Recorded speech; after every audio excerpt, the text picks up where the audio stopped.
तुम्ही पाहत आहात MCN न्यूज मराठी। बाळापूर तालुक्यातील लोहार ग्रामपंचायतीतील तब्बल 34 लाख रुपयांचा अपहाराचा धक्कादायक प्रकार उघडकीस आला आहे। या प्रकरणी तात्काळ सरपंच आणि ग्रामसेवक सचिव यांच्या विरोधात उरळ पोलीस स्टेशनमध्ये गुन्हा नोंद करण्यात आला असून या घटनेमुळे तालुक्यासह जिल्ह्यात मोठी खळबळ उडाली आहे। सन 2023 मध्ये ग्रामपंचायतीच्या विविध विकास योजनांचा निधीचा गैरवापर करून अपहार करण्यात आल्याचा आरोप ग्रामस्थांकडून करण्यात आला होता। या संदर्भात संबंधित अधिकाऱ्याकडे तक्रार दाखल केल्यानंतर या प्रकरणाची गंभीर दखल घेण्यात आली। दरम्यान उच्च न्यायालयाच्या निर्देशानुसार बाळापूर पंचायत समितीच्या चौकशी समितीने सखोल चौकशी करून ग्रामपंचायत निधीमध्ये अपहार झाल्याचे उघड केले।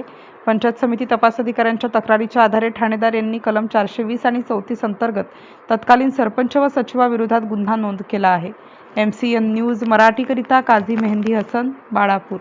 माननीय उच्च न्यायालय नागपूर खंडपीठ यांनी आदेशित केल्याप्रमाणे आम्ही काल लोहारा ग्रामपंचायतच्या संदर्भात उरळ पोलीस स्टेशन येथे FIR दाखल केला आहे। त्या अनुषंगाने इथं पंचनामा करण्यासाठी आज मीटिंग आणि पोलीस अधिकारी वगैरे आले।